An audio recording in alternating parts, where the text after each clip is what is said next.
among living, unable to tell.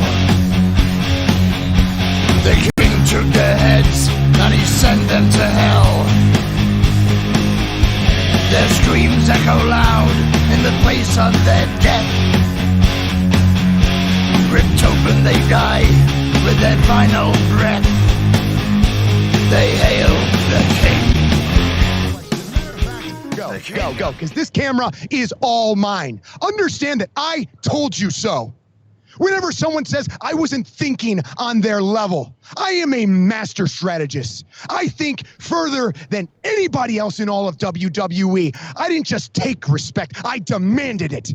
Through all the WWE universe, and I could care less if everybody's on the internet going, oh, Miz doesn't deserve it. Oh, Miz shouldn't be WWE champion. Cry. Go ahead and cry and keep on doing it, because that is the fuel that lights my fire.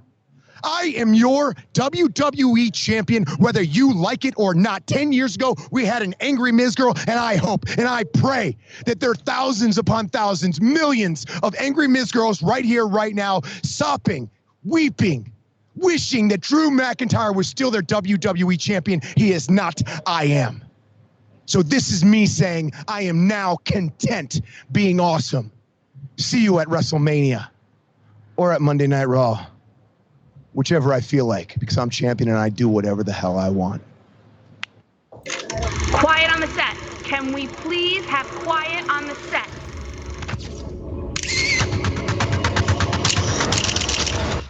Awesome! I came to pay. There's a price to pay. I love The Miz. Oh, what a fucking guy, dude. I fucking love The Miz. Ladies and gentlemen, welcome to Kings of the Rings podcast exclusively on Wrestle Addict Radio, and we're on Twitch right now as well. Hi, CWF Network. How are you doing, man? The Miz is good. I'm your host, King Rickie Rose, along with Willy T, Will Tarashok. Our third host, VK Murphy, is pulling a Keith Lee and is just injured at the moment. So it's just me and Willy. Will, how are you? I'm doing great. I'm happy to be live again. It's been a long time since we've done this. Let me tell you, I'm glad I'm not passing one mic around. Yeah, oh my god. That was so bad. That was so bad. All right, do you remember when we were going to go live and then like your internet crapped out? And we had to use which Dave. Time? we had to use Dave as we had to use Dave's cell phone plan as like a hotspot. Oh my! I forgot. No, I don't remember this. Was this? This wasn't Tarash. This wasn't Tarashuk Towers. This was Frat House Wrestling. Frat House. No.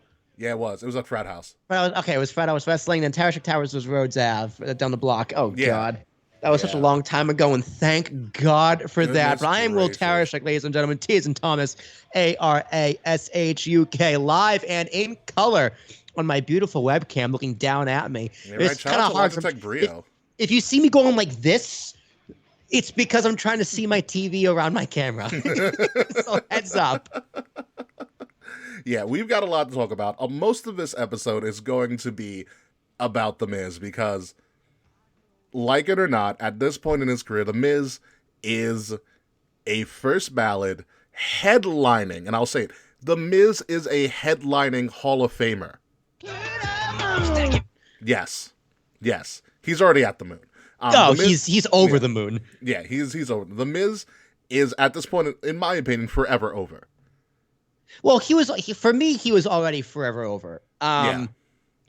You know, we have documented The Miz heavily on this show, especially over the last few years. You know, if this show existed 10 years ago during his first title run, it would be very interesting to see what I would say about him. But since this show started, I've always been pretty heavy on The Miz. And this show started in the middle of his babyface run, which was terrible. But yeah, it was. You know, The Miz was always that guy who was always on the verge of breakout. He was always on the verge. Like whenever Vince wanted, he could be like, "What's The Miz doing? Fuck it, put him in the main event." It's believable. Yeah. What are your thoughts on this? Because I have CWF Network on Twitch right now saying The Miz would have made a great choice for a live action Johnny Cage, which I've seen that before. A what? A live Johnny Cage? Mortal Kombat. Come on. No, I didn't play Mortal Kombat. Wow, really? Yeah, I know, Oh I my know. God. I know. I'm sorry. Wow. I'm a terrible person. You are. Um, well, I was born in '95, Ricky. So You had enough time to get in. There have been 11 Mortal Kombats in my life. You had yeah, enough okay, but time. what system was Mortal Kombat really big on? Every system. I don't know, but like originally. Originally Nintendo. Nintendo. See, I never had a Nintendo, and my first game system Oh. was a PS2, which I've been playing a lot of actually. I've gotten back. Emulator? I've gotten back into my emulator. I still have my actual physical PS2 to play MVP 05, but Yeah. my emulator, I've been playing SmackDown vs. Raw 2007, 2008, and I actually downloaded Here Comes the Pain. Nice. Just for you, Ricky, to see if it would work. And it's difficult. Let me tell you, it's hard. And the Miz isn't in any of them. I'm very upset. Yeah, all right. So CWF Network again. I think they're our third host tonight. It says Johnny Cage's whole gimmick is he's a Hollywood A-lister, which is correct. Yeah, that's to our third host. Yeah, thank you, our third host, CW. You are an honorary host for us tonight. Seeing K is not here. Don't tell K. I know you have no idea who K is, but you will. You will. But anyway, let's get into this. To this whole thing and all of our shenanigans that have been happening in wrestling this week, especially with Elimination Chamber. So before we get into obviously what the big news is all about, Will, what were your thoughts on this show kind of as a whole? As a whole, I thought the show was very meh. Like last week, I gave it a 7 as a prediction, hoping to be surprised, and I wasn't surprised or disappointed. I'm gonna say right now, this show is a 7. Yeah. I think they telegraphed everything too much. Yeah, you predicted the edge spot. I predicted the edge spot as soon as they announced that Roman was gonna have the match that same night. I was like, okay, he's gonna get heat by just beating the big top baby face immediately after, and then Edge is gonna come out and in a spearman point at the sign. The one thing I didn't get right was the fireworks. But like other than that, like it kicked off the show, which I don't know why I thought it would be the end of the show. Like I was like, well, duh, no, because they're gonna kick it off because maybe like later in the night they'll have the match, which I thought was the way they were going. Well, are you the guy on Twitch right now? Because they're talking kind of like you. He said it is kind of mad, felt like a filler episode. I wish stuff like Hell in a Cell or Elimination Chamber were just special treats they bring out as a yearly paper instead of a yearly pay-per-view. Well, I like Elimination Chamber at WrestleMania because it's billed as your last chance to get in the main event. Yeah, right. If you don't win, they've never Rumble, done a chamber at Mania, have they? No. They've always been in February. I think the first one was at Survivor Series 2002 with Shawn Michaels' Girl Scout haircut. Yes. There you go. Yes, that was in the Garden. It's like me and Shawn Michaels had the exact same haircut. Yeah, I think his might have been shorter than yours. Yeah, it might have been. My hair is getting down to like the top of my spine now. Well, actually a little bit lower. But I like this chamber spot as where it is, but I was just like, okay, I know what's gonna happen. Edge is gonna come out. So it's like the first 30-40 minutes of this pay-per-view is just like a waste of time. Yeah, it was kind of weird. But let's go. Before we get into that, let's talk about the Raw Elimination Chamber, which is probably the more meh of the Elimination Chambers, to be honest with you. Well, it didn't have Cesaro in it. Yeah, it didn't have Cesaro. I mean, Kofi did his best talking about Randy's quads, which was actually really fucking hysterical. That was weird to me. It's like the pods are mic'd. I was just like, wow, you can just Sami Zayn just talking. And don't pick me. I see your quads. Yeah, it was kind of weird, but I mean, this match did what it needed to do. It was fun. It was exciting. It was former WWE champions Jeff Hardy. not me. Jeff Hardy did what Jeff Hardy was supposed to do. I'm surprised he didn't get eliminated first. But it was all about, obviously Drew winning, Drew retained, and then, Bobby Lashley gave Drew dinosaur arms. Yeah. Yeah. It was essentially, it was just came in. It was just, I'm just going to make you my bitch now. This is the Bobby Lashley that we have wanted ever since we saw him return. Yeah. Oh my God, that was badass.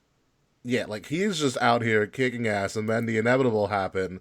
The Miz came in and stole the show. Ah, what a moment. They set this up kind of weird.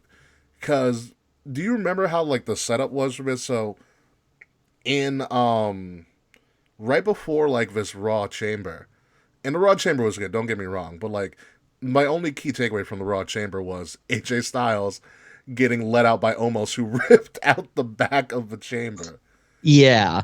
That was great. I love Wait, I was just like, at first I was like, why is he doing this? Wouldn't AJ want to stay? I was like, oh, he wants to pin because RKO's. I was like, oh, clever. Yeah, okay. Smart. AJ's a smart heel.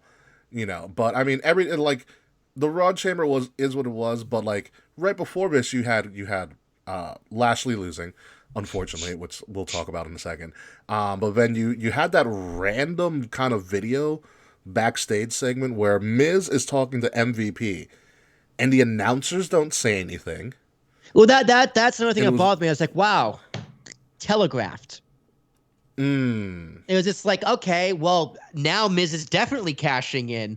I was like, oh, it's like it's 9 o'clock and this main event's on. I was like, Miz is definitely cashing in. Yeah, the main event happened before 9, and I was tweeting this on our Twitter, and I was like, it's not even 9 o'clock in the main event. I was like, something's fucking up. Yeah. Like, something's up. I was like, they're going to go super long, or Miz is cashing in. And Miz cashed in. And, I mean, look at this face. It's the face of a champion right there. Oh, he was so happy. He was, oh my. He should be happy. I mean, this is going to be the first of our Miz facts for tonight. But Miz is the only person in the history of professional wrestling, or the history of WWE, I guess, to win the Grand Slam twice. That's absurd. He's won a world title twice. He's won the Intercontinental title at least twice. He's won the U.S. title at least twice. He has a crap ton of tag team titles with different tag teams. Yeah. With different people on his team. He's won with John Morrison twice. He's won with John Morrison twice. He was Show Miz for a while. Awesome Truth was a thing. Yep. He was a tag team with somebody else too, which was kind of awkward. But like, he's won every major title twice. And no one else has ever done it. That's actually fucking absurd. I mean, he's 16 years. Yeah. Never injured, at least a major injury. Yeah. You know, he's Miz's best used when he's in a title scene. Yes, because he can either win the title and everybody hates him, or he can screw around and everybody will still hate him, and he makes the babyface look great. Like, look what happens to Ryder, WrestleMania 32. Ryder was a made man because everybody hated The Miz so much. And don't get me wrong, like, Miz is not a barn burner of a wrestler. Like, tell me a favorite Miz match, and I'll probably tell you it's one with Dolph Ziggler. He had one with Seth. He had one with Seth at the really shitty Backlash that started out the show. That was really good, but besides that, I think that was it. But like, you can't name me like your top 5 Miz matches of all time. Like, he's not known. He's not known for his in-ring. He's known for his promos. He's known for his character. He's known for his presentation. Like, dare I say, Miz is like almost an attraction, which is really kind of weird to say. That's scary. But like, he's just always, and he can always just cut a promo. Like, any time, it doesn't matter. He'll cut a promo. Like when we played at top of the show, just complete impromptu. Here's a mic, Miz. Just Mike, go. Yeah, just go. I mean, Miz fact number 2, I mean, he started out on the Real World in 2001, 2002. You know, so like, he's been in front of a mic for over 20 years. And not a mic, in front of a camera for over 20 years. You know, so he kind of knows how to work. And I was actually reading up on this as we do. It's Miz Appreciation Night, by the way. Welcome to episode 237. The Miz was created because he was nervous. Because when he went to the Real World and they put him in New York, he's obviously a small town kid in the big city, you know, classic trope there. And he was nervous and he felt like the outsider and he felt like he didn't fit in. So the Miz was a way for him to kind of let loose and put his guard down. And then everybody liked it. So that's how the Miz got created. Mike the Miz. Mizanic. This sounds like such a tool. What's your name? I'm the Miz Man. You know what's really funny? Because I took my hiatus from wrestling for a long time, and when I got back into wrestling, I remember like starting watching Raw and SmackDown again, and I saw the Miz, and I was like, because I used to love the Real World, used to watch it religiously, and then I was like, isn't that the fucking Miz? One of the first people I remember was like, he wrestles? What is going on? When? Yeah. Tough enough. Yeah, automatically piqued my interest. So the Miz is your WWE champion. There's obviously some follies in the way. You have the Lashley problem. Drew didn't show up on Raw, which is perfectly fine. Yeah, no, sell the injury. He went through a chamber. First off, I mean, won the thing. Yeah. So he'll come back in the main event next week and disrupt it. And well, here's my question: how long does Miz have this belt? Because I'm immediately thinking, transitional champion. We have a pay per view in a few weeks. Yeah, we have Fastlane, which is supposed to be on Peacock, but who knows? Also, good point. Good point, CW Up Network. Between Otis, Corbin, and Brock, there was a long string of unsuccessful holders. Well, Brock did cash it in. I don't remember what Brock did. I just remember him dancing with it. Yeah, the Brock box. I think Brock box. I think Brock cashed it in successfully. Didn't Brock? I think Brock declared. He declared beforehand, and then I think it was Kofi. He didn't got that. I'm Googling it. Did Brock Lesnar cash in his money in the bank successfully? Like I literally just remember him dancing a lot. Yeah, not great. It was really funny. Yeah, we were there when he won it. Yeah, yeah. He almost killed the crowd. Brock Lesnar immediately became the focal point of didn't or was that SummerSlam he cashed in? However, WWE saved the final surprise and Brock Lesnar cashed in his briefcase on Seth Rollins. He cashed it on Seth Rollins. Yes. Yeah, no, he was successful. My fault. Yeah, he was. Extreme Rules. Yeah. He cashed in when Seth got his ass beat. And I was like, it's a great time for Brock. Oh, here comes Brock.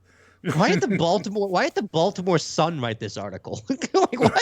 Who knows? The Baltimore Sun wrote an article on Brock Lesnar cashing in on Seth Rollins at Extreme Rules. Was it? I think it was in Baltimore. That's why. That's probably what it was. I was like, the Baltimore Sun. Like the fuck? What? Yeah, I think it was in B-more. So with the Miz, I hope he's not trying to like. Here's my thing with the Miz. He's worked so hard. Like he's a great company guy. He deserves a long run. I mean, it's kind of ironic that his first run now, his second run is in Mania season, but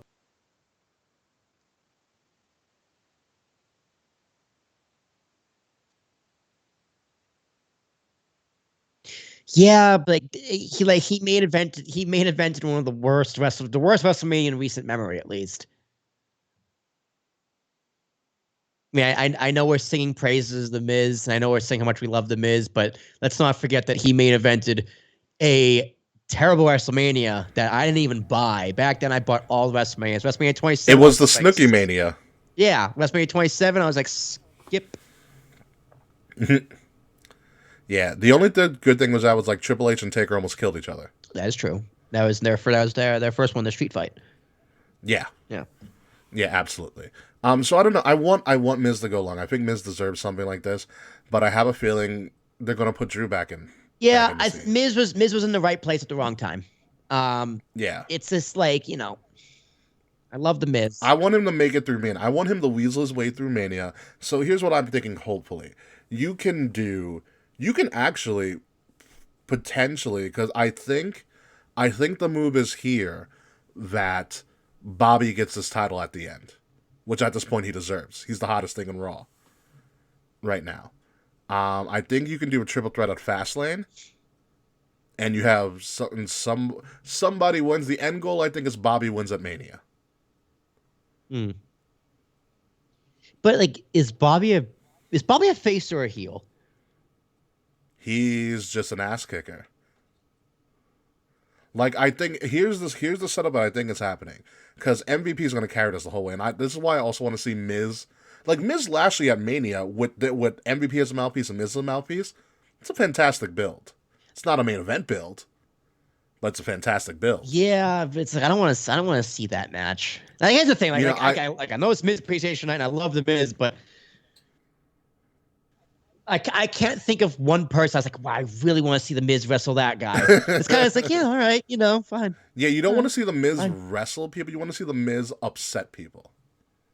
Yeah, I want to see him cut promos. I want to see hit the pump and circumstance, like him coming out in the 3-piece suit, the pyro, him holding up the fucking belt, just that shit-eating smirk on his face, like, you motherfucker. That's the Miz I want to see. Yeah, but you got to give him some. I think Bobby beats him at some point down the run and gets the title, and I think we get Bobby Brock SummerSlam. Oh, that'd be gorgeous. Yeah, I think we get Bobby Brock SummerSlam. I think that's the move. I want the Miz to go into Champion as Mania, and if he does that, I think that's fine. I just think he's going to drop. I think they're going to drop him at Fastlane because Bad Bunny's going to get involved. I want Miz a champion to Mania too. Yeah, I think Bad Bunny's going to get involved, and he does the Bad Bunny and Damian Priest thing.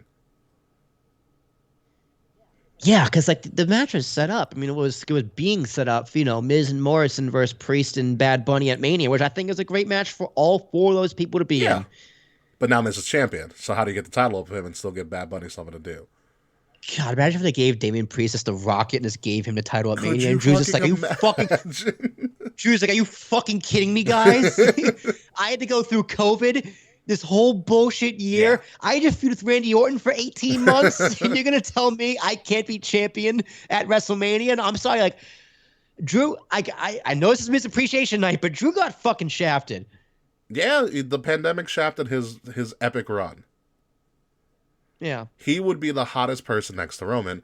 He would be the hottest face in the company if there was still people in the stands. Yeah, Drew needs to come back angry. My one big critique of Drew McIntyre is every week he'd come out and he'd cut the company man promo. Oh my God, all the time. Wear your mask, kids. I am the company Wear man. your mask is when you say your prayers and eat your vitamins.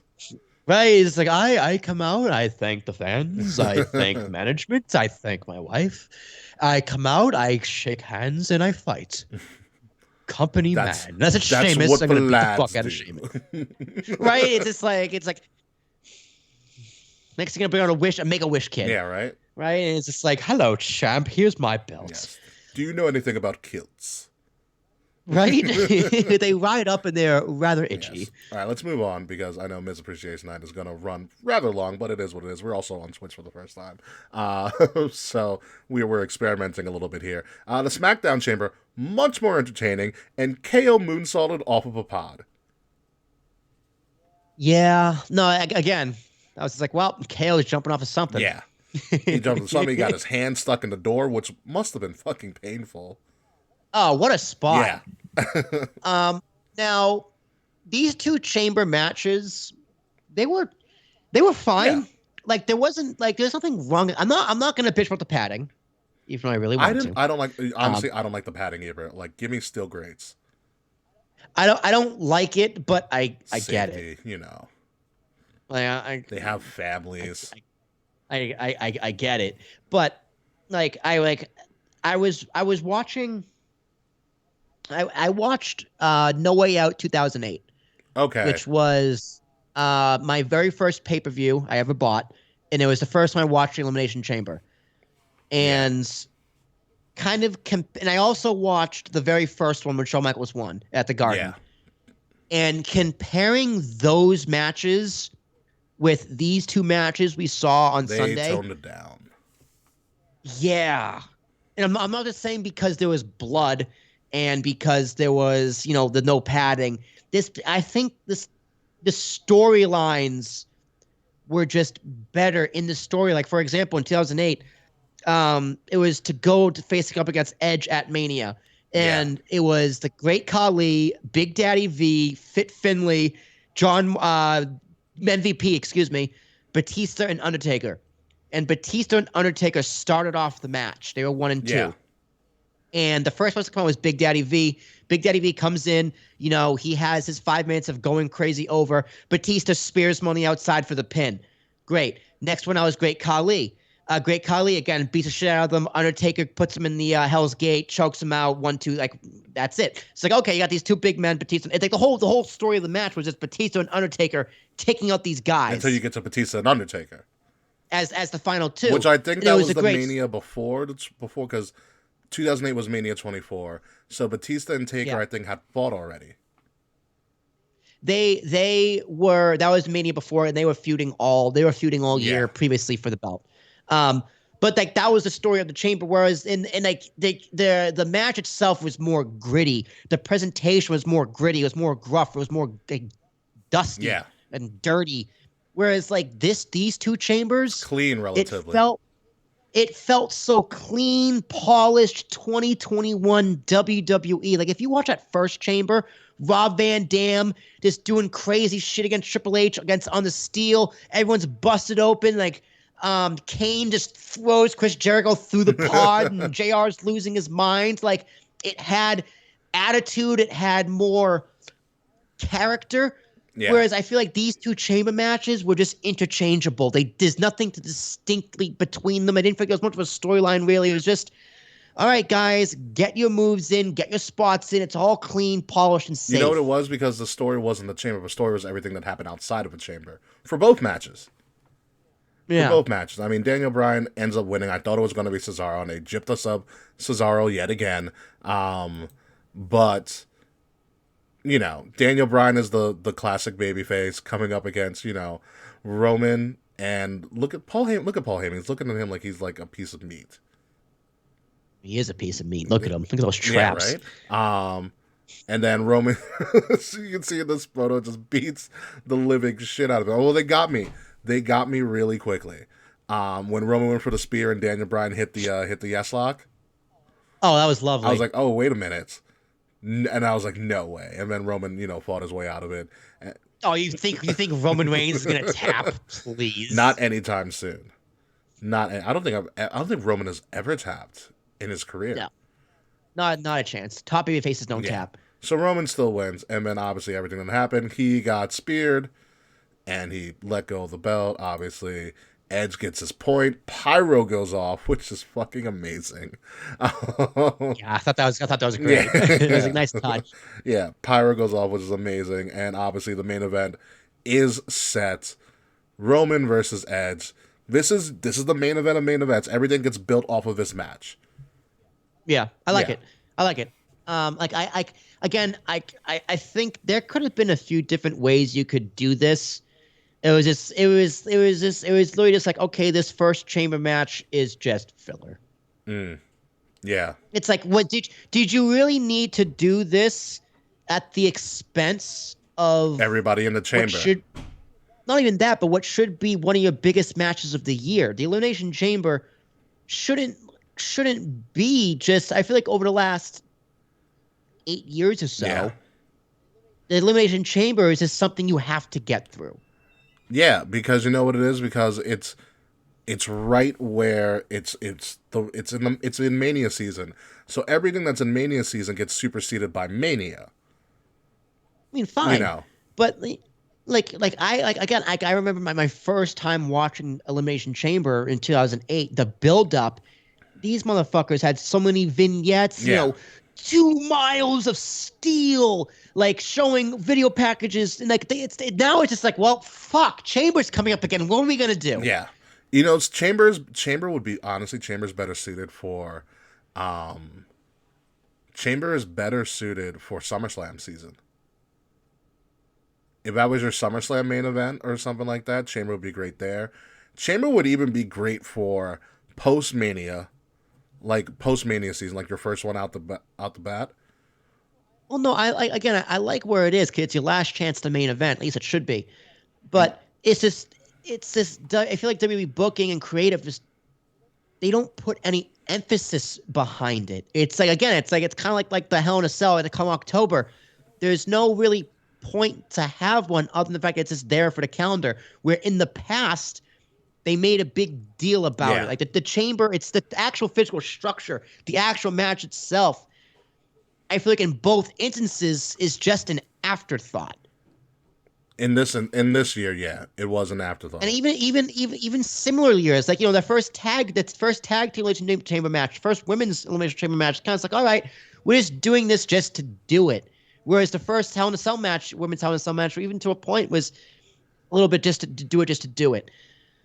It's like the elimination chamber shouldn't be just to do it. You should build to it. You should have like an actual reason to do it. Yeah. And just to have these SmackDown talent just for no reason other than so Edge can get a spear in and point at a sign.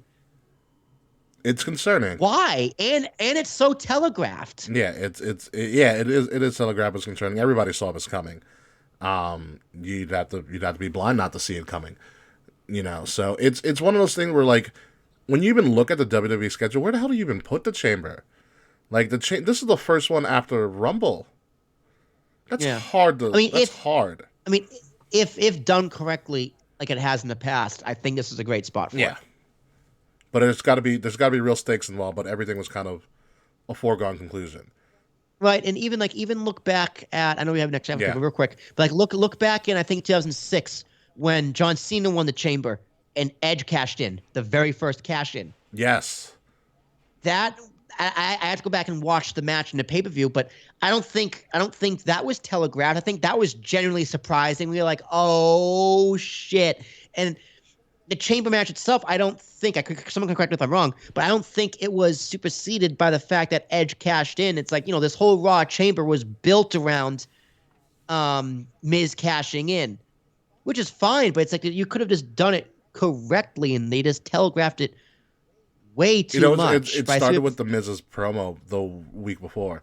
If Miz was just like a random scratch beforehand, like some sort of mysterious like take at him and someone had to replace him last minute, then you kind of have a story there. Well, I like that too, though, honestly. Like, I like that Miz cut this promo as it's like, why am I doing this? No, I'm not going to do this. Yeah. I thought that in kayfabe made sense, for his character made sense, and booking made sense. They put the emphasis on the Miz where it should have been. Yeah. Don't get me wrong. But they did it at the expense of the chamber, which is supposed to be one of your biggest, most deadliest matches ever in history. Yeah. The only thing that beats that is the cell, and you can, it depends on the year about which one is better. And the matches itself has felt so polished, interchangeable, and watered down at this house point. show, you would say.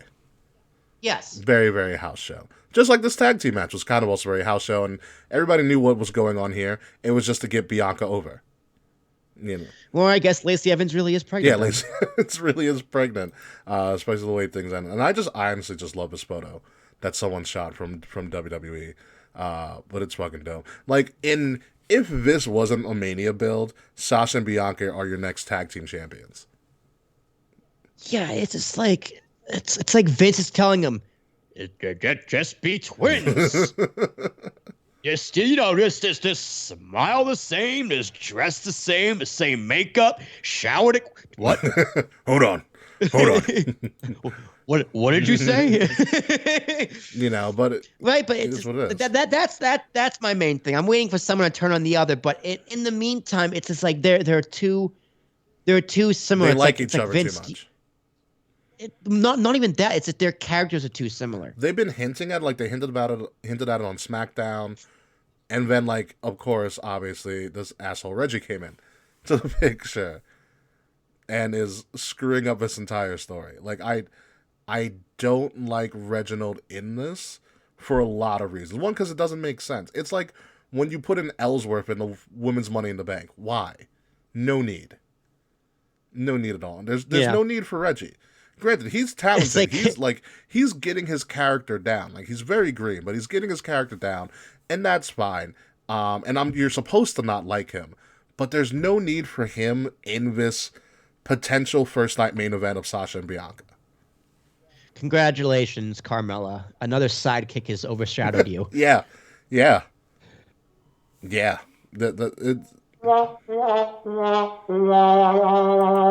then he's gonna take Ricochet's spot. Obviously, Shayna and Nia retain. All right, U.S. title match. We kind of for conclusion. Keith Lee, MIA, and I kind of want to talk about that real quick.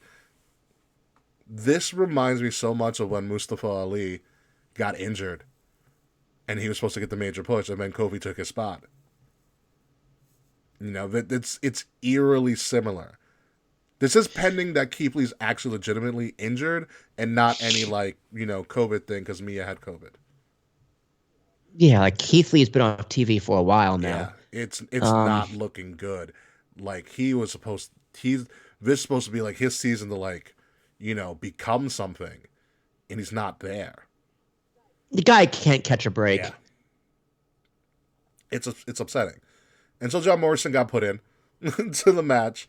And, you know, it was Morrison, Riddle, and Lashley. It's a great match. Lashley still looks like $1 million, even though he gets hit in the back with MVP's crutch, which I was like, whatever, but, you know. You know what it was? What? You know what it was? It was at the beginning of the match. The announcers made a point to say that it was no disqualification. Well, it's triple threat. It's automatic no DQ. Well, yeah, but they don't. I don't think they always say that. No, sometimes when, like, something happens, like, oh, just remember, it's no DQ. It's triple threat. Right, but they said it before the match. I was like, oh, so here's the finish. Guess that crutch is being used. Yeah. So maybe that's just I've been watching wrestling too long. Probably. Or I've been watching too much wrestling recently. It's like you don't have to telegraph literally everything. No, you don't at all. What are your thoughts on the Bro Man being your U.S. champion? Doesn't bother me. Doesn't bother me at all. You know, John Morrison was just in here to take a pin. They needed somebody to go in. And to protect Lashley. Because Lashley didn't get the pin, I think, which is perfect. I think it's better off that Keith Lee didn't get pinned. I think Matt Riddle is always going to get this belt one way or the other. They just couldn't do it on Lashley because they obviously have plans for Lashley, which is right. Yeah, he's moved up to the main event, which is where he belongs. Yeah. So, you know, he doesn't need that U.S. belt. He didn't do anything with it. It didn't do anything for him. Although it looks so nice. Like, I want that U.S. belt so badly. Oh yeah, especially with Lashley in his suits. Like, good beautiful. God, who is his tailor? He talks about it. I was watching him on the bum. He's like got some tailor in Denver where he lives, or what have you. And I will. Speaking of Denver and marijuana and Matt Riddle and potheads, if this might be, and this is me totally being a dick, this might be the biggest win for legalization of marijuana across the U.S., that Riddle is the U.S. champion. Oh my God, I didn't even think of that. That is really funny. That is really funny. Although I gotta say this because it's hilarious, but I don't want to. I gotta give credit. Sideberg. I was listening to the Matt Men podcast after Elimination Chamber, and someone goes, I want Matt Riddle to come out and be like the right to censor, just completely come out and be against weed and like come out in a suit and like educating people and be really obnoxious about people like, who smoke weed. I was just like, that would be the greatest thing for Matt Riddle to come out. Totally switch his character around. Yeah, he's just the right to censor. Oh my God, that would actually be really, really fucking funny. Yeah, it's I you know what it is? I was watching Raw Talk when I was getting ready for work this morning, and he's so much better when he's not trying to be a stoner. Like, he already has the voice, like, that's how his voice naturally is, so there's nothing you can do about that. But like that's his cadence. Yeah, he exaggerates it for TV. When it's Raw Talk and that, like, the camera's on, but the cameras aren't really on, and he's just relaxing and kind of shooting the shit, he's so much more digestible than what he does when, like, the Raw TV is on. You know, and that's the thing. He's like, we get it, he's a stoner, he smokes a lot of weed, former UFC guy, but like, you don't need to shove it in our face. Like, we know you're a stoner. He feels very forced. Yeah. So forced. It's not even funny how forced he feels. Yeah. That's the thing. And like, and you're right, it's his cadence doesn't change, which is also the issue. Like, every joke is the same cadence. So you kind of get numb to it. Even though some of the stuff is funny, like, you know, oh, don't worry, bro, I got a scooter, I'll make it to the other side of the arena. And like, but like, I've heard that cadence before. I've heard it in like Disney movies when you have, you know, I think it's like the Goofy movie. Yeah, exactly. So, I mean, that's all it is. We talked about Elimination Chamber for ad nauseum, so that's pretty much it. Obviously, it was a mad pay-per-view. A lot of stuff were predictable, but it's more like kind of, I think it was the pay-per-view where we were putting things in the right place. So people are being positioned in the right place. So we will see what happens from there. So we're going to take a quick commercial break. When we come back, we're going to talk about the real WWE Champion, according to JR. Yes. Cameron Grimes, baby. AEW Revolution's build, which is going to be apparently very deadly. And all the random Adam Cole shit that he's doing in NXT. So we're going to take a quick break and we'll be right back.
And welcome back, ladies and gentlemen, Kings of the Rings podcast. Yes, to the moon. Kings of the Rings podcast, exclusively here on Wrestle Addict Radio. King Rickie and Willy T. K is out pulling a Keith Lee at this moment and just out of action. So hopefully K will return soon. And so, of course, we obviously talked about Elimination Chamber and our new WWE Champion, The Miz. Fun fact, The Miz is an 8-time Intercontinental Champion, only one behind the tie of Chris Jericho, the guy with the list, as Daniel Bryan calls him, with 9. And I think before Miz retires, he will be the IC title holder, like the all-time IC title holder. How much longer is Jericho going to be in AEW, and how long is Vince going to be alive? So yeah, probably. Probably. We all know Vince is bitter about things like that. Remember Demolition's tag team record? So yeah. Yeah, that got smashed. But apparently there's also a new WWE champion, and we're talking about Kenny freaking Omega.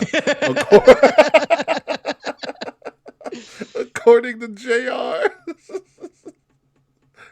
Oh my god. Yeah. Did you hear the call? I did. I didn't realize it until afterwards, but once they said it, I knew exactly what the part was.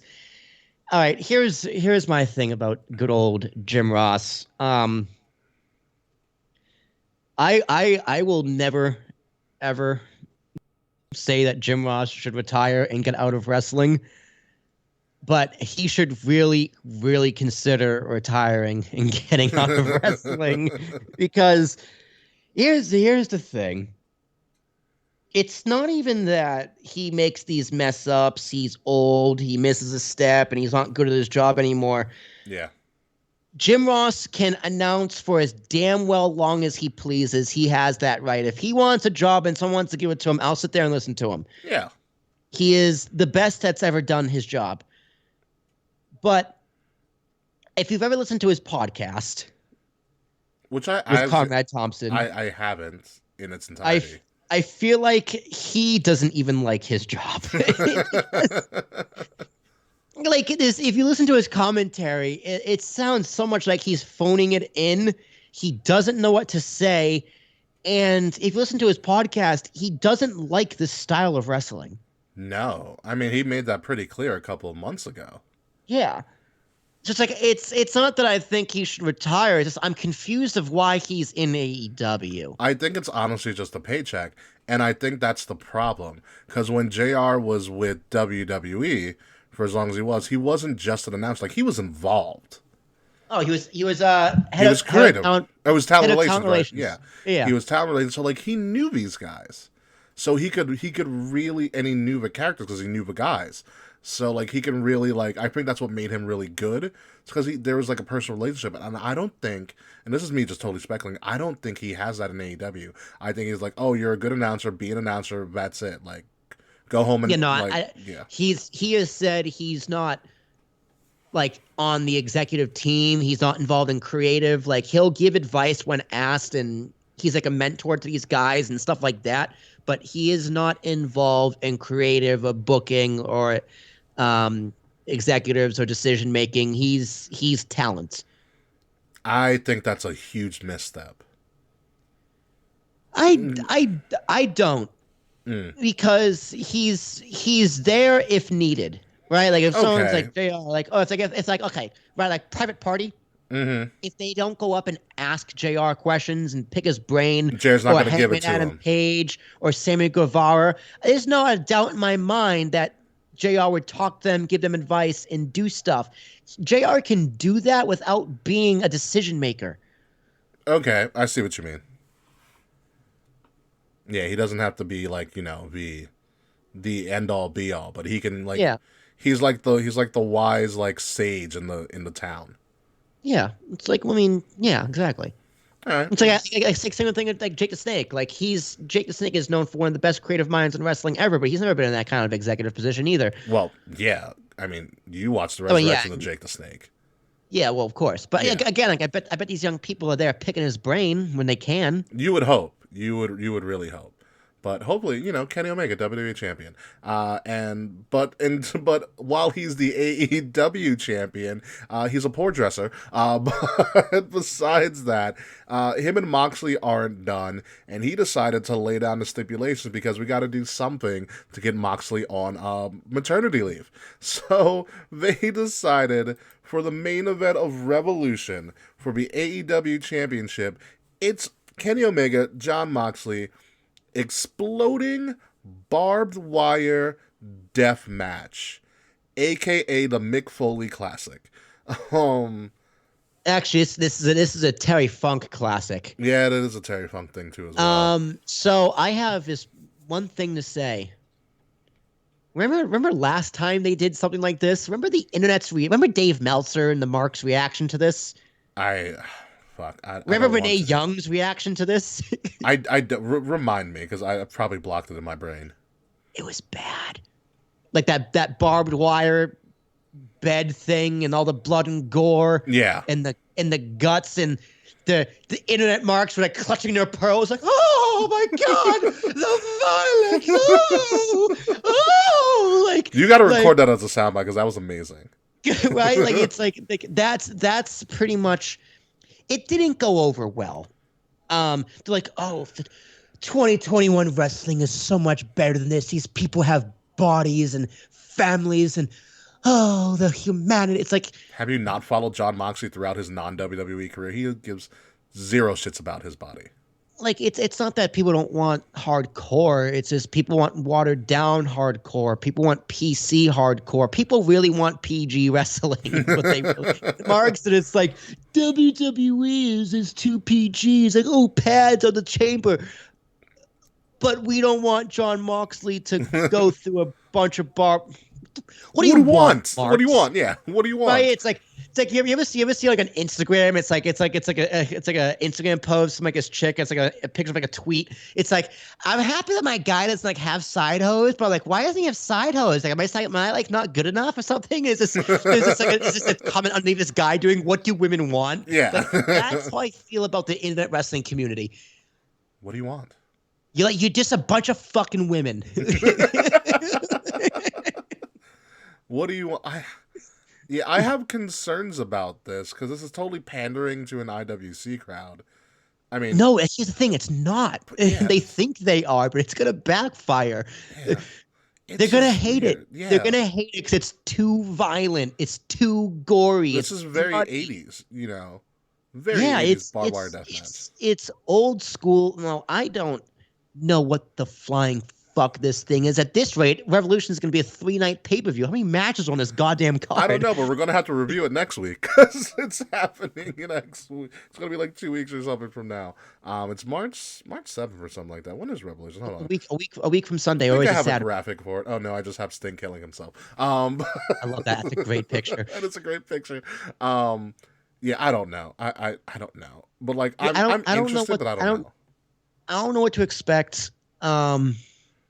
But I'm just waiting to talk about how much the Marks hate it for it being too gory. Like, remember how the Marks reacted when fucking Cody took a chair shot to the head and it was botched, granted. But the idea, well, they weren't talking about the fact that it was botched and it was a mistake. They're talking about the fact that Cody shouldn't be taking chair shots to the head. Yeah, I was one of them. I was like, he shouldn't be taking chair shots to the head as an executive of a company. Right. But it's just like... It's wrestling, guys. It's a TV show. It's like it's not like Jon Moxley is forced to do this match. They're two consenting adults. Let them do it. I'm sure it's going to be great. Yeah. I hope what if it's a cinematic match? That would be an interesting twist. I think that would get them rave reviews instead of them trying to actually do exploding barbed wire death match, like for real, like they used to do. But then again, it's not on like a network; it's on pay-per-view, and Bleacher Report Live, I think. So they might actually do the real thing. I don't know. I'm curious. I'm definitely curious. I'll watch it. I'll watch it the next day. Yeah, exactly. I don't care about it exploding. I think it just sounds stupid. It sounds so. Like, it does sound what gimmicky. Watching? What are you watching? I'm watching. I'm watching exploded barbed wire death match. I'm watching a exploding barbed wire death match. Just Yeah. I'll be there soon. Just give me. I know South Park's on. We'll watch South Park after. Right? The vaccine specials come up in a few weeks. Is it really? Yeah, they're doing a second one. Nice. Yeah. So, all right. So let's move on from the exploding barbed wire death. So we're gonna have an exploding barbed wire death match, and 62-year-old Sting getting powerbombed by Brian Cage, all on the same show. Oh my god! You know what the best part of this was? Besides this graphic that I have up right now. Well, other than the graphic, is that when he got power bombed, the announcers were like, "Oh no, no, oh my god, no! Don't do it, Cage! Don't." He's in a match in 2 weeks. What do you mean, don't do it? He's fair game. It's like if it was Jake the Snake Roberts, yeah, don't do it. It's like it's not Jerry the King Lawler who had a heart attack and Dolph Ziggler's kicking him in the heart. Yeah, that deserves the don't do it. Yeah. Sting is going to wrestle a match in 2 weeks. He's got to take a bump somehow. The fact that the announcers and like the internet's kind of having this reaction is just like, yeah, he probably shouldn't be wrestling then, shouldn't he? Yeah, but everybody wanted, it's Sting! It's Sting! You wanted the moment, and now this is what you get for it. Again, IWC, you're a bunch of women. You wanted Sting, you got Sting. No, let's not. He took, what? I don't want him to take a power bomb, then don't have him come back. Watch what happens when he does a Stinger splash and almost breaks his neck again. Yeah. Just don't have him come back. I mean, then you're gonna see more. You're gonna see more of this graphic, and like that. Honestly, this is a perfect meme. It's such a perfect meme. When you bust, but she keeps sucking. Yeah, right. Like when you thought 2021 was gonna be better. December 32nd, 2020. Oh my god. Yes. All right. Let's move along. Yeah. Revolution is Sunday, March 7th. Bleacher Report and stuff. It's a Sunday pay-per-view for AEW, which is going to be different.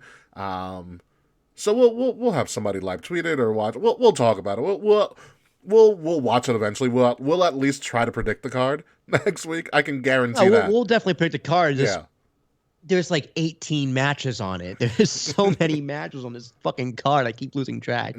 Yeah. So it is what it is. Also, Adam Cole's just an asshole, and I love it. He tweeted this out at the end of NXT this past week. What needed to be done? Whatever that was. Apparently he's going. Yes. Yeah, he's going places. Whatever that means.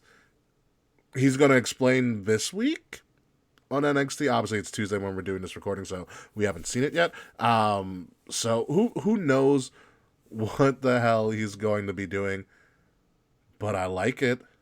They have the most intriguing and not predictable championship scene in WWE right now. Do you know what reminds me of? What? Like NXT's scene right now reminds me a lot of like 2004 Raw, right? Or 2002 even. Okay. Like you had Brock Lesnar coming up. Oh, the beginning of the Ruthless Aggression. Right. You had Stone Cold in the main event. You had The Rock. You had Triple H. You had Shawn Michaels coming back. You had Kane. You had Undertaker. You had Kurt Angle. You had so many guys at the top of the card who you could just swap in and out in that main title picture scene, or were always relevant. That's what NXT reminds me of now. You have so many people. You have all the Undisputed Era. I'll even throw Roddy in there. He's believable to be in this. You have Pete Dunne. You have Adam Cole. You have Pat McAfee when he comes back. What a promo by Pat, by the way. You got Ciampa, who can be thrown in there again. You got Finn, who's a champion. You got Gargano, who can be thrown in there again. Kushida could be thrown in there. Like, there's so many guys who are believable top guys and contenders in NXT right now. It's like, it's almost like this is low key Cameron Grimes. I love Cameron Grimes. He's on his way to being thrown in there. Give it 4 months. Cameron Grimes would be a title contender. Yeah. Once this kind of thins out, this NXT is. And you also have Walter waiting in the wings. He also officially passed Pete Dunne's record. He did. He might hit 1,000 days. He's at 600 right now. Yeah. Well, it's depending on his travel situation. I mean, it's not him hitting 1,000 days. I think it's Kaylee Ray might hit 1,000 days as the NXT UK Women's Champion. You know, so I'm so intrigued by Adam Cole. And I don't know if you heard about this. So apparently, this might have happened off stream, but a lot of people talked about this, that WWE actually had to clarify. So according to I did people, hear about this. You did Yeah. or you did not? I did hear. I did hear about this. Yeah. So according to people in the crowd that tweeted this out, or I didn't even see it on the playback. I haven't like looked at that heavily at the playback of the. Well, it actual wasn't. event. It wasn't on camera. It wasn't on camera. Okay. This was after NXT went off the air. Yeah, he got. And- They stretcher jobbed him. Yeah. But a lot of people were saying that it looked like he was having a seizure. Yeah, he was convulsing. Yeah, he was convulsing on the floor. Which is it's very still real to scary. me, damn it. Yeah, yeah, very concerning. They stretched him out. It like from this fan footage that we have on the graphic up here, it looks like something was really wrong. You know, WWE has since come out, and Kyle O'Reilly since come out and said he's fine. You know, he's being evaluated, but he should be cleared to go. And essentially they said anything you've heard on the internet isn't true. So we're saying Kyle O'Reilly did not have a seizure. Could he have been hurt? Could it have been storyline? Yeah. Because NXT does do a very good job of blurring the lines. Yeah, it's a work. Yeah. You got worked. Yeah. Congratulations, Internet Wrestling, IWC. You got worked. Yeah. It just makes Kyle that much better of a babyface. But I'm glad that, well, you know, one, if you know, I'm glad people care enough to say like, hey, I hope he's okay. Is this what's going on? Like, this is what it actually looked like. And I'm glad WWE is just like, we know, no. but it's not. It's not what you think. Yeah. It's like it's like.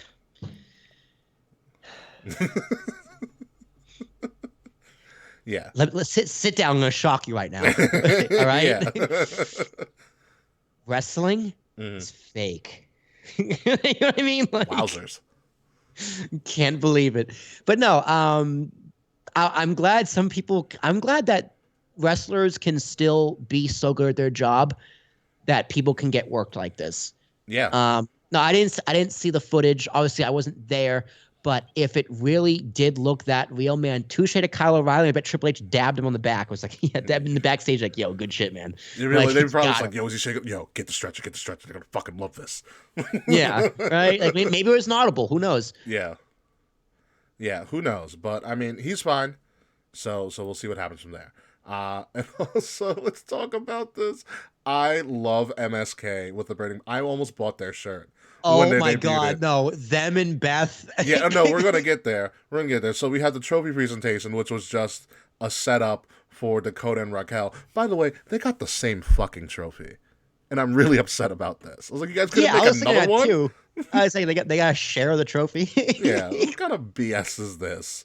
What kind of It's like BS is this? it's like the Stanley Cup, right? It's all the same trophy. It gets passed around. Yeah, it is. I mean, but you have this set up right now because Shayna and Nia showed up. And it's probably the best that they looked all week, to be completely honest with you, against anybody. This apparently is a setup, and I think March 3rd. So next week, March 3rd, is the two tag team title fights. So yeah, so real quick turnaround, because like MSK announced they're challenging March 3rd, Raquel and Dakota said they're challenging March 3rd, and in my head I was like, what the hell is going on March 3rd? Is it a takeover? Is there any? No, it's just a regular NXT, and we're just gonna have title fights. Trying to go for ratings. Yeah, might as well. I'm excited for this. I need Dakota and Raquel to take this off of Shayna and Nia. Oh, I hope so much. Yeah. I hope so, because you know NXT is actually doing a good job at building women tag team. You know, Yeah. Shotzi and Ember are very believable. They're fun. Ricochet's girlfriend, Kaden and Casey. Kaden and Casey. Yeah. They are so believable. They have great chemistry. They work well together. Casey's gonna die next week though, but it's okay. Oh yeah, I can't wait.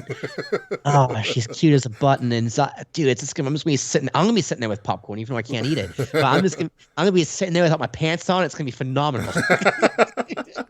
Yeah. So, and also, I mean, MSK sold me on this with them and Beth eating the popcorn. First off, I was like, where did they get popcorn from? Dude, no, honestly, the fact that Beth Phoenix was still there eating the popcorn with them is what sold it for me.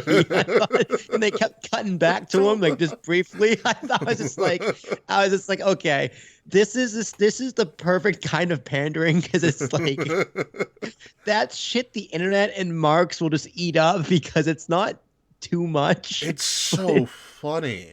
It was just, and it felt supernatural. Everything about it just felt so right, and Beth Phoenix being there just felt so right. What's really funny, because like Beth never played like a funny character or like a silly character. No, she was very, very serious. She was very serious. So her to be like silly is great, and like you kind of have to be silly to marry Edge. Like you can't be super serious all the time. Oh yeah.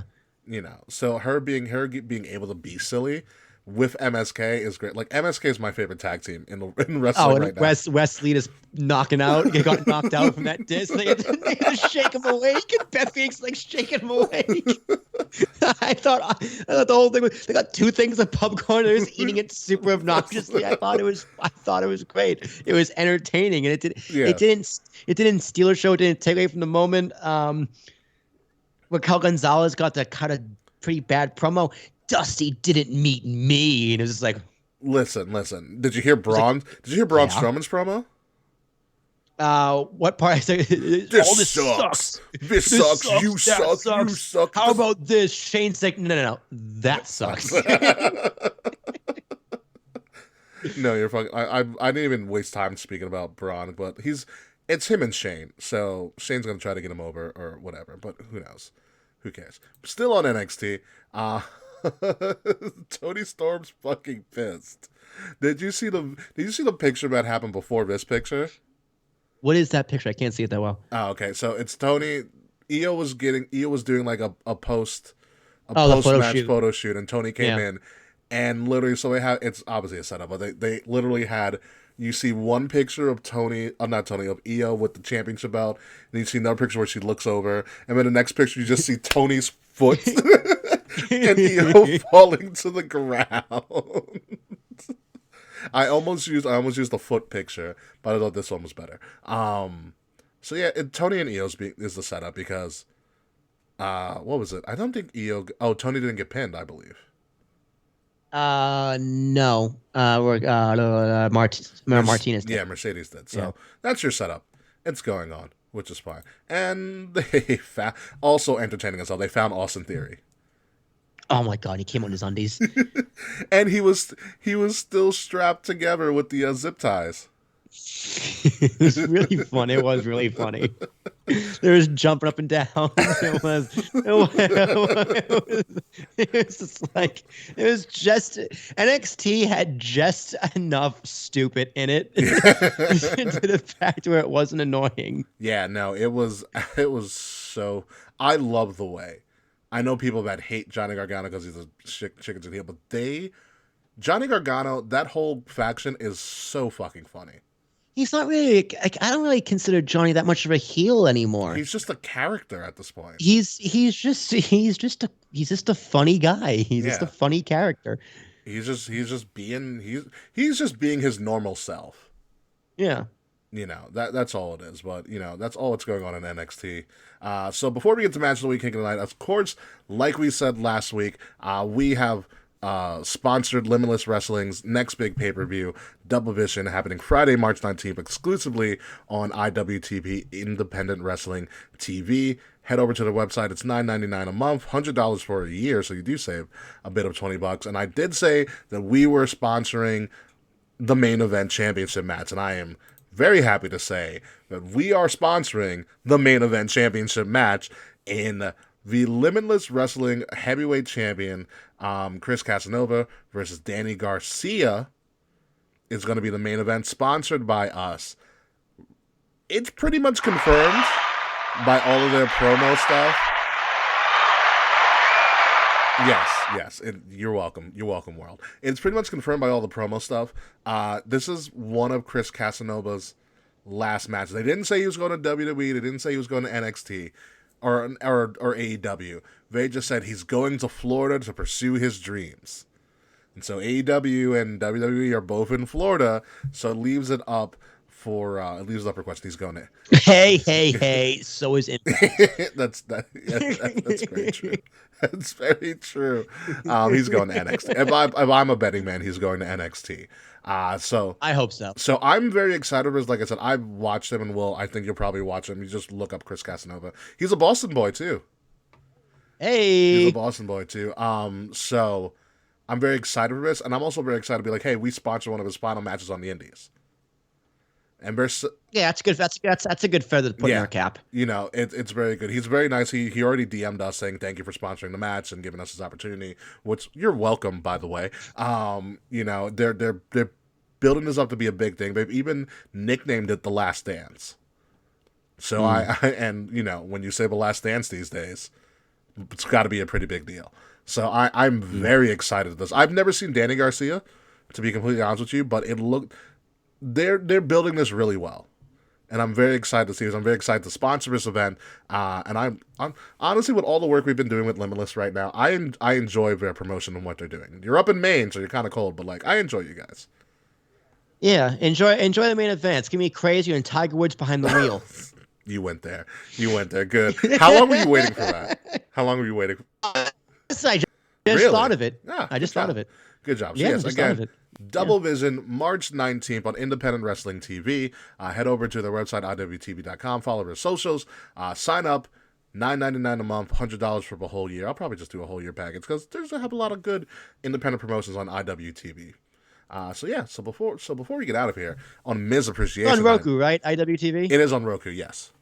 Yeah. Oh, my Roku just came in the mail. I'm looking at it right now. I got to plug it in. I literally got a Roku for my birthday just so I could have Peacock on it. Thanks, brother, for my birthday. Nice. Okay. So I don't need a Roku. Yeah, but why not? All right. So obviously Miz Appreciation Night, and you know we've mentioned a lot about Miz. What I didn't mention about Miz, besides that he's our match of the week from a unanimous selection. Even Kay chimed in. He is our unanimous selection for match of the week, which wasn't really a match at all. So that's totally a match. Hey, the bell rang. Yeah, right. So I was. It's true. So I was reading up on the Miz and how he got into wrestling. He pretty much got it in because there was an MTV producer from the real world who knew a guy who ran the UPW wrestling school out in California. So he was in there, and a couple quick stories about Mr. Miz. Shocker, he was a cocky asshole, but it wasn't really that athletic compared to other people in the school, like, I don't know, John Cena. So that's where the Cena hatred started. And you say you don't do long-term storytelling these days. Nope. You know. Ever. Yeah. Speaking of long-term stories, which I forgot to mention when we were talking about the when Miz cashing in for the first time this show. There was a video clip that resurfaced that people found. So when they were in the CWC, which was formerly the Performance Center, MVP had a promo with Drew McIntyre. Do you remember this? No.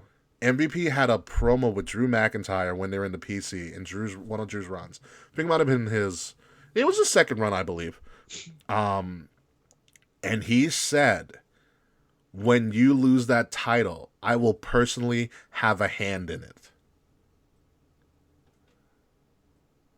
Ooh. Yeah.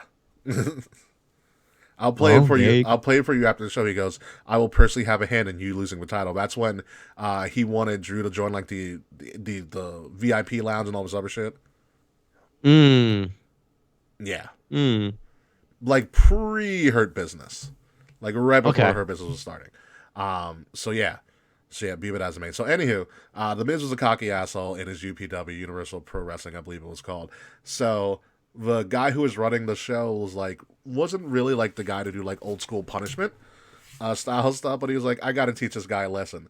So he put him up against the way they used to do matches apparently was that they would be booked like they would have a show, but they would tell him, oh, you're facing this one, and give him like minimal amount of time to put a match together, which is actually a good fucking tactic. And so he put him Good luck. Yeah, exactly. He put him up against a guy who was like a 300-pound like former MMA fighter. Shit. Yeah, to teach him a lesson. And then apparently after the match, he went up to the head guy and he was like, "All right, I get it. I won't be an asshole anymore." And apparently he he was a scholar athlete for the rest of the time there. So that's your Miz stories for you. So Miz, obviously his match, unanimous selection for the best match of the week, which is amazing. And obviously, of course, it's Miz Appreciation Night. He's a unanimous selection for King of the Night. Hello, he's a WWE champion. He's a champion that is actually probably going to bring more eyes to Raw at this point. Because he's the Miz, and he's awesome. And the one thing that Miz can do, I think we mentioned about this more, Miz knows how to work the media. And I don't think Drew knows how to work the media. Oh, that's so true. I can't believe the Miz is WWE Champion again. Get used to it. I sure fucking hope so. I save that forever. No, that's staying exactly where it is. Save that for fucking ever. The Miz is our king. There's not much more to say about the Miz that we already haven't said. Oh, besides that, the Miz is so good, he got Fretz mad. Well, that's not that hard. Very true. But Fretz hates all you gotta do man. is just work him for a few weeks. Yeah. I think this makes me like the Miz a lot more. Yeah, right. Yeah, Fretz hates this man. And I love it. Why? So I don't know. Why? I don't know. Ask Fretz. Fretz, talk to me, baby. Bubby. What do he do to you? Fretz Why do you is hate the angry Miz girl. Right? It's not like Cleveland's a hockey team that beat your team. They have Columbus. Oh, well, that's Columbus. It's close. But it's the Blue Jackets. I don't think the Blue Jackets have been good in a while. That's what I mean. That's Yeah. what I mean. I mean, he's a Leafs fan, or the Leafs any good? I don't follow hockey. No, the Leafs are not good. I can tell you that right now. The Leafs are not good. Nikki Skywalker's a pseudo Leafs fan. Who boos Rey Mysterio? Yeah, right. I'll boo Rey Mysterio. I'll boo the Leafs, actually. Fuck them. So yeah. Anything to get Fretz little frazzled. Fretz little frazzled. I'm all for it. I can't believe the Miz is WWE Champion again. Get used to it. That promo was made for Mr. Fretz. He was talking directly. He was looking him in the eye and just giving him the finger. With a tear in his eye. So yeah, I think that's all the news that's been in the boot. Happy Miz Appreciation Night to you, Willy T. Oh yeah, what a night to be alive. I'm tagging Miz in everything when we post this show up, so that he sees how much we appreciate him. I hope he cuts a promo on us. How much we didn't appreciate him enough. Yeah, how much we missed. I did appreciate the fact that he chooses Backstreet Boys over NSYNC. So there's a fun fact for you. Yeah, obviously. Yeah. Miz is not. He was actually you would like this. We would both like this because we're both former men of a fraternal order. He was Theta Chi. Was he really? Yeah, he was Theta Chi at the Miami, Ohio. Good for him. Right. Not president like us though. You know how it is. 2-time. Ooh, Willy 2-time. You're like the Miz then. I was a 2-time president, but I had to resign halfway through my second term. At least you didn't get impeached twice, so it is what it is. Seems like it always happens to the Spanish guys. Yeah, absolutely. Well, that was why I had to resign. Exactly. All right, cue that music. Let's get the fuck out of here. You would. You so would. Yeah. You guys weren't expecting that. Let me tell a little story about a guy named Grimes. He sat at home. The worst dance moves ever, folks. I know, Ladies it's and gentlemen, terrible. Yeah. Well, thank you for listening to and watching Kings of the Rings podcast, episode number 237, the most must-see episode of Kings of the Rings podcast ever, Miz Appreciation Night. I am your host, King Ricky Rose. Find me at Ambassador Biggs across all social media outlets, Facebook, Twitter, Instagram, Snapchat, some people's DMs, less people's text messages. That's a throwback, folks. Kings of the Rings podcast at KOTR_podcast on Facebook, on Twitter, on Instagram. Like, share, subscribe. Listen to us on Apple Podcasts, Spotify, Google Podcasts, SoundCloud, wherever you listen to all of your podcasts by subscribing to Wrestle Addict Radio. Again, like, share, subscribe, leave us 5-star reviews, and follow Wrestle Addict Radio socials on Addict_Wrestle on Twitter and Wrestle Addict Radio on Facebook and Instagram. Willy T, it was great doing Miz Appreciation Night with you and with everybody that happened to be on Twitch, which just happens to be that one guy, CWF Network. Hey. Yeah, right? Because it was awesome. We're going to be on Twitch a lot more now, so. You know, when I first heard this song, I hated it so much. I hated it so much. And then I heard it again last week on NXT, and I was like, all right. It's catchy. Like, all right. It's outstanding. It's the To the Moons. That's all it is. It's just the To the Moons. If you want to take me to the moon, go to biggestpodcastsolutions.com/Kings of Rings podcast and hit that donation tab. If you want to sponsor this podcast, you know, shoot us. Sponsor us, please. We accept sponsors, right? Sure, we can do that. If you want to sponsor us, sponsor an episode. If you want to appreciate if you want to appreciate us as much as we appreciate the Miz, go to our Patreon. $5 a month can get you all this great content. T.S. and Thomas, ARASHUK. I'm doing plugs for once. Who would have thought I do Kings of Rings plugs? But it's late at night. We are still live, and I feel a poop coming on. So yes. Even though this show has already been the shit, we are going to continue to be the shit next week when we talk about AEW Revolution and exploding barbed wire death matches. Whatever Adam Cole talks about on NXT this week, and whatever the WrestleMania card is besides Roman and Edge and Bianca and Sasha, because Bianca and Sasha's happening, goddammit. So until then, folks, goodbye, good night, stay awesome, especially for you, Mr. Fretz, and we'll see you soon. Oh yeah, by the way, see you, fuck you, Slack. Money, I'm stacking